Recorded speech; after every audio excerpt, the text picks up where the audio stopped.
Assalamualaikum warahmatullahi wabarakatuh. Selamat siang Biomers. Saat ini saya sedang berada di bawah flyover Kota Makassar. Seperti yang terlihat di belakang saya, sekarang telah terjadi seruan aksi yang bertajuk Indonesia Gelap, Tolak RUU KUHP. Badan Eksekutif Mahasiswa Universitas Negeri Makassar yang tergabung dalam aksi UNM bersatu melakukan demonstrasi besar-besaran.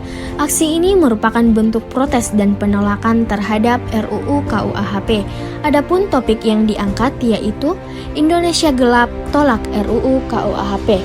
Iya baik, mungkin sebelumnya bisa diperkenalkan dulu nama dan sebagai apa kakaknya di sini. Oke, terima kasih kesempatannya. Saya Syamri selaku Presiden BMNM.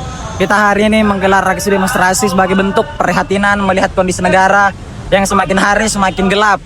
Tidak sesuai dengan cita-cita Indonesia emas di tahun 2045. Dan hari ini teman-teman turun sebagai bentuk respon dan kritik kepada pemerintah. Karena lagi-lagi hari ini kita melihat bahwa semangat daripada reformasi hukum yang kemudian kita cita-citakan secara bersama itu tidak kita lihat dalam rancangan undang-undang Kitab Hukum Acara Pidana.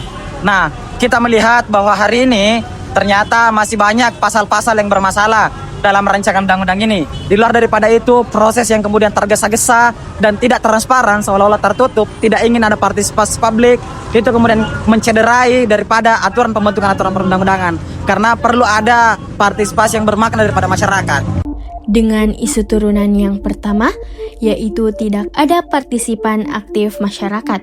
Padahal, Pasal 96 Undang-Undang Nomor 12 Tahun 2011 tentang pembentukan peraturan perundang-undangan secara tegas mengamanatkan partisipasi publik sebagai syarat sah dalam proses legislasi. Yang kedua, ada beberapa pasal yang bermasalah. Ya, mungkin apa urgensi dari isu turunan yang diangkat pada saat aksi ini, Kak? Oke, sebenarnya yang menjadi urgensi, ini kan teman-teman mengangkat satu tema yakni Indonesia Cemas, Tolak RUU KUHP. Kami juga memasukkan isu-isu krusial lainnya. Salah satunya misalnya penulisan sejarah ulang bangsa yang sampai hari ini, per tanggal 27 Juli kemarin, Fadlizon mengeluarkan statement bahwa peristiwa-peristiwa kelam di masa lalu tetap dimasukkan tapi tidak secara komprehensif. Makanya kemudian kita melihat bahwa hal-hal yang disampaikan oleh Fadlizon itu tidak bertentangan dengan cita-cita penulisan ulang sejarah. Harusnya juga dimasukkan peristiwa-peristiwa kelam di masa lalu dan secara komprehensif, karena lagi-lagi tujuan daripada penulisan ulang sejarah ini adalah bagaimana kemudian dibelajarkan kepada generasi-generasi penulis bangsa. Dan ini kita tidak lihat, takutnya akan ada hegemoni yang kemudian dilakukan oleh pemerintah untuk kemudian merekayasa sejarah yang tidak sesuai dengan fakta yang ada.